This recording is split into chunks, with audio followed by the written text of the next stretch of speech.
A Rádio Transmundial apresenta Ponto de Encontro, um novo projeto de vida para solteiros, divorciados e viúvos. Programa semanal com boas recomendações para a sua vida.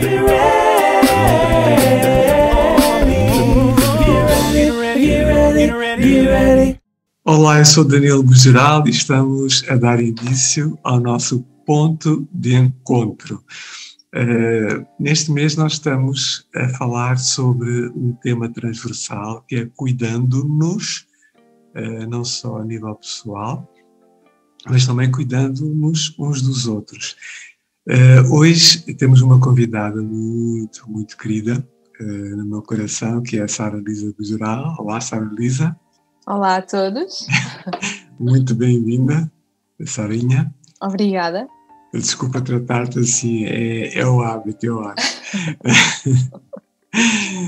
Sara Lisa, ela neste momento, como psicóloga, trabalha com a Cruz Vermelha Britânica no apoio aos refugiados.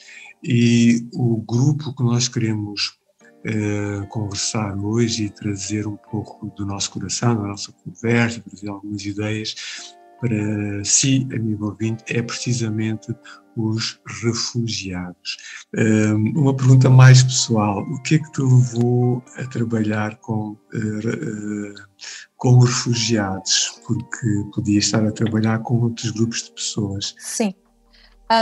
Eu inicialmente pensei, ou a situação dos refugiados chamou a atenção por volta de 2015, 2016, quando começamos a ver essas várias notícias, e comecei a ter mais noção, porque eu não tinha conhecia brevemente, mas não tinha realmente conhecimento sobre a situação atual, o que fez-me procurar e ler mais, e estava nessa altura a acabar o meu mestrado em Psicologia Clínica, e curiosamente tinha a certeza de que não queria fazer psicologia clínica tradicional, mas que queria fazer algo mais na área humanitária, só não sabia bem como fazer esse salto.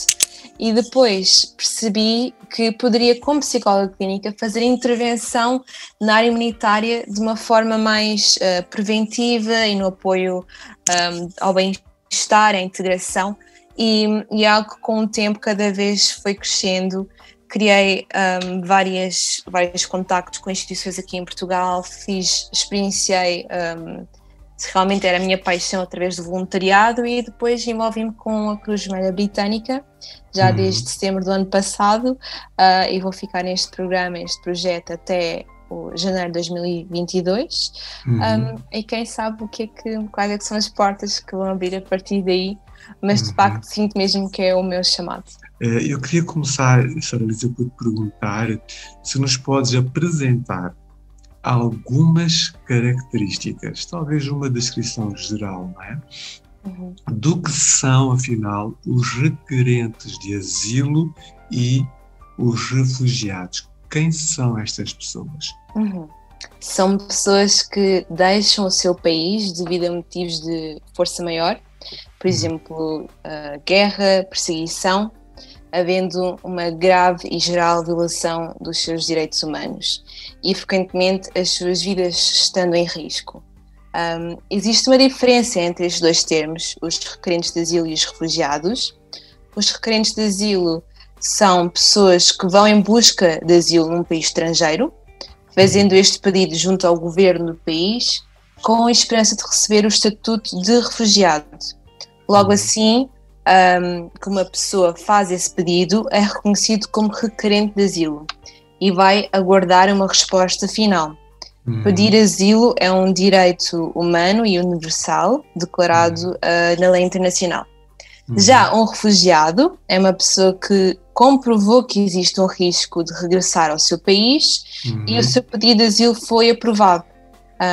A partir deste ponto, de acordo com a lei de cada país, tem o direito de permanecer a longo prazo ou durante um tempo indeterminado nesse país. E em Portugal, por exemplo, é dado uma autorização de residência de 5 anos que pode posteriormente ser renovado. Enquanto esperam uma resposta. Depois de receberem essa resposta, quando passam a ser refugiados, têm uma autorização de residência de 5 anos, como refugiados já. Interessante. e depois podem renovar esse estatuto e ficarem mais tempo ainda, de acordo com as circunstâncias 5 anos depois. Portanto, estando eles com o título de residência, ou uma autorização de residência por 5 anos, podem, por exemplo, procurar emprego e ser autossuficientes. Sim, como refugiados têm os direitos de, por exemplo, migrantes que têm uma autorização de residência. São os mesmos direitos. Ok. E daí também é importante realçar que estas populações não são imigrantes económicos e não são imigrantes ilegais, porque no momento que eles pedem asilo passam a ser imigrantes legais, porque é um pedido político legal. Sim. E o motivo pelo qual eles foram para um país novo não foi para ter uma melhor vida económica, mas foi porque já não tinham condições de viver no país em que estavam, no país de origem. Sim. Por razões muitas vezes de guerras, de perseguições, não é?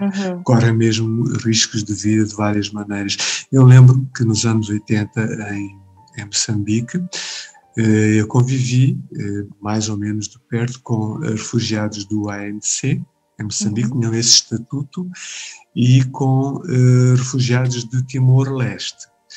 Portanto, tinham que estar no nosso país, portanto, no caso em Maputo, por essas razões. Tu achas que entre os anos 80 e agora, os anos 20 do século XXI, esse fluxo, essa necessidade das pessoas fugirem dos seus países, das suas raízes, aumentou? Terá aumentado? Muito, bastante. Quase que duplicou. Ou seja, nunca houveram tantos requerentes de asilo e refugiados na história. E neste momento existem por volta de 79,5 milhões de pessoas que são forçadas a migrar.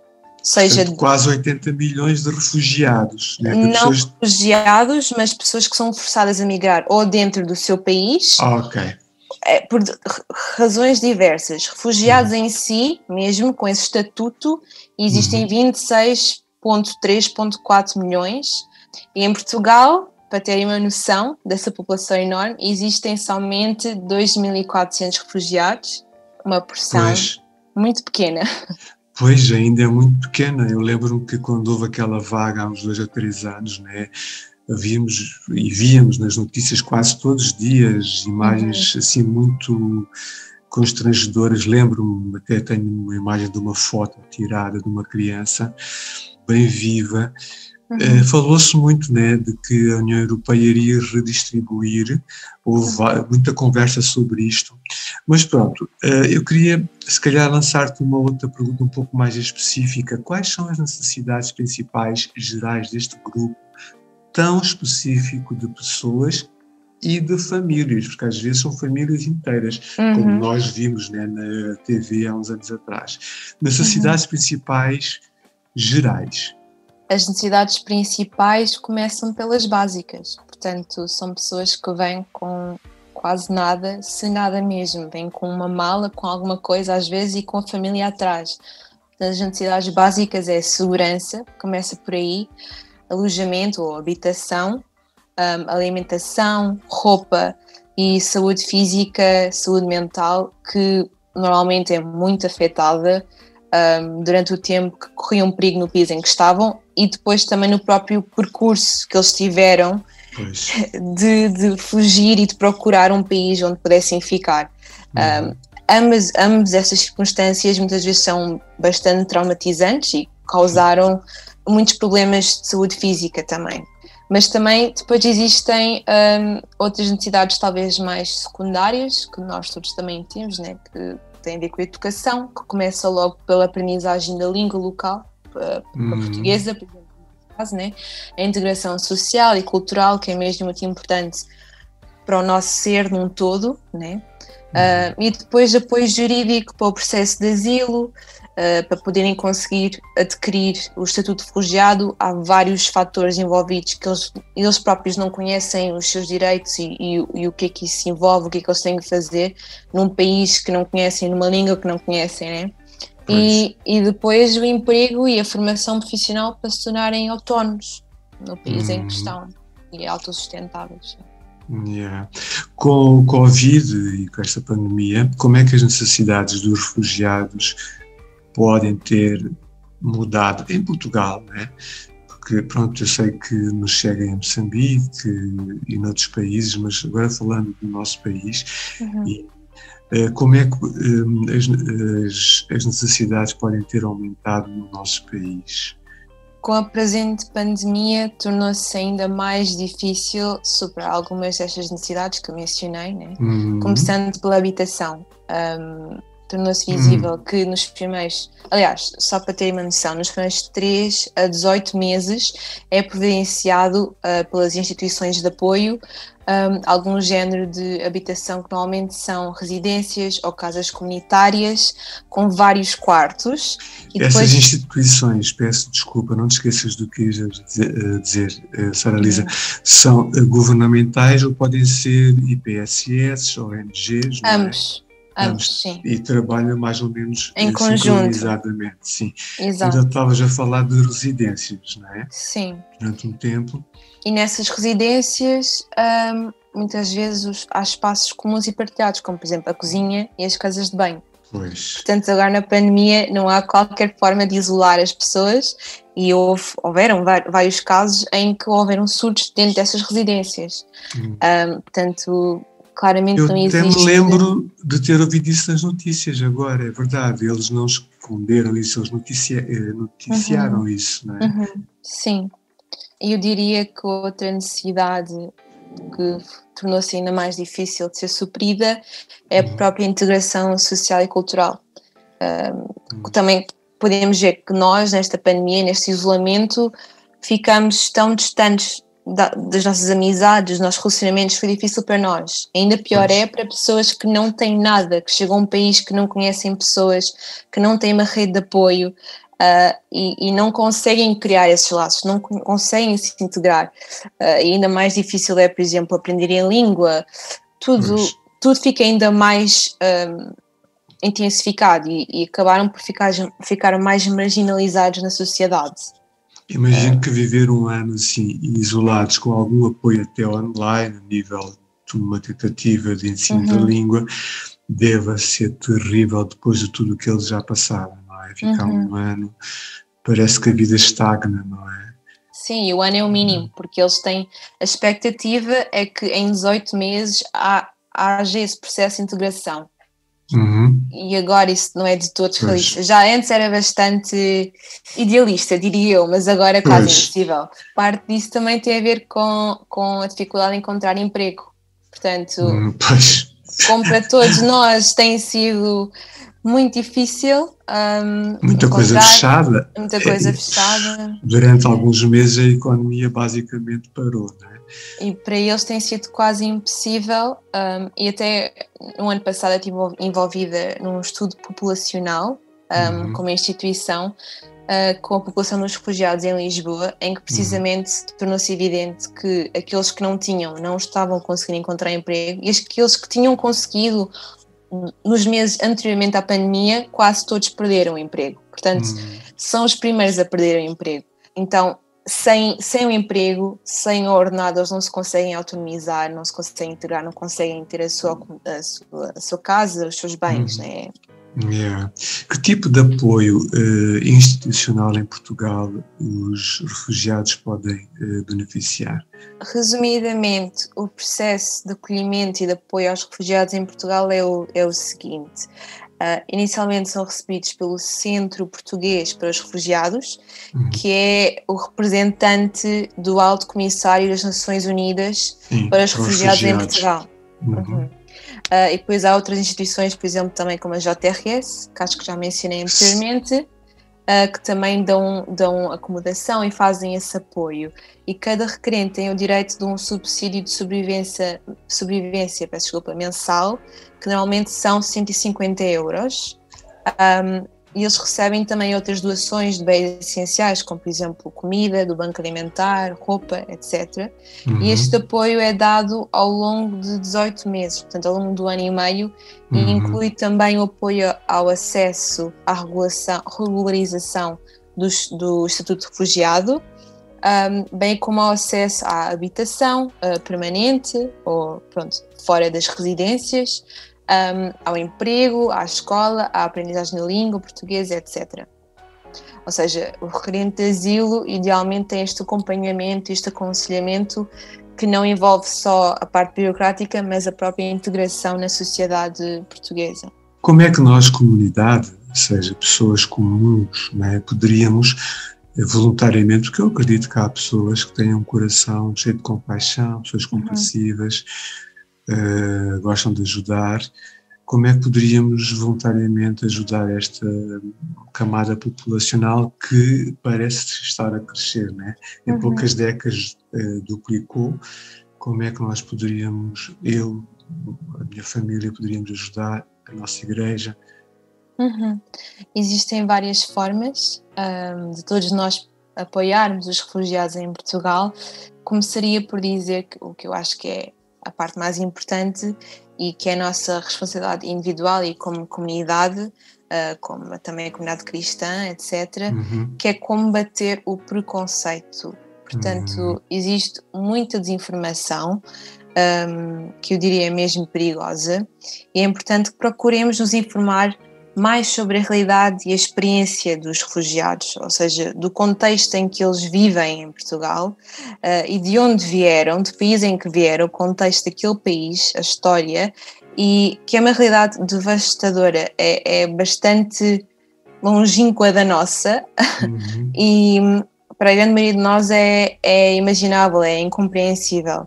Mas além disso, também se querem intervir de uma forma talvez mais direta, existem várias instituições e organizações que trabalham com refugiados, que já trabalham, como as que eu mencionei, como por exemplo a JRS, o CPR, a Lisbon Project, onde podem apoiar através de doações ou realizando mesmo voluntariado.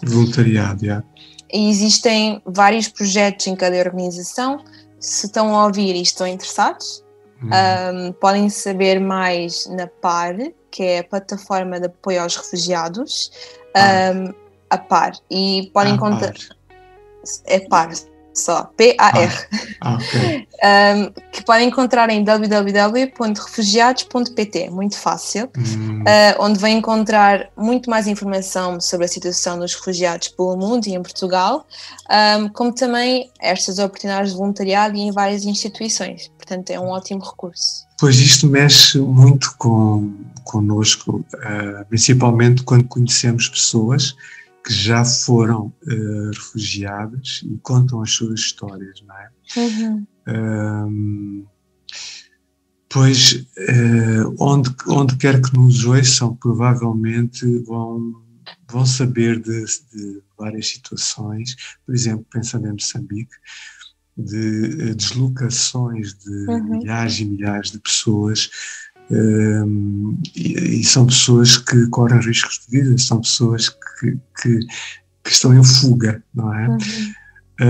Sei que em Moçambique há várias ONGs que estão a fazer um trabalho excelente, ONGs privadas, outras mais institucionais, ligadas à ONU, etc.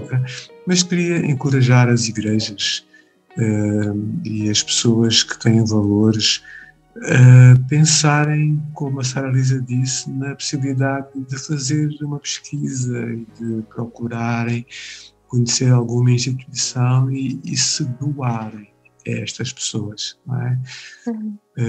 Mais uma vez, muito obrigado, Sara Lisa. Obrigada. E então vamos encerrar o nosso ponto de encontro. Fiquem, por favor, atentos aos contactos que o nosso colega Levi vai dar. Queria reforçar que esta parceria entre o Celebrando Restauração da ECMAB e a Rádio Transmundial, através do ponto de encontro, existe mesmo para te ajudar. Qualquer tipo de necessidade que possas sentir e queiras partilhar connosco no particular, podes fazer através do Facebook, procura Celebrando Restauração ou vais ao meu Facebook, podemos conversar. Um grande abraço, estamos juntos. Contacte Danilo Geral através do 967 986 360. Poderá fazê-lo também através do Facebook. Estamos a terminar por hoje, mas não perca o próximo programa. Apresentámos Ponto de Encontro, um novo projeto de vida para solteiros, divorciados e viúvos. Um programa semanal com boas recomendações para a sua vida, uma produção da Rádio Transmundial de Portugal.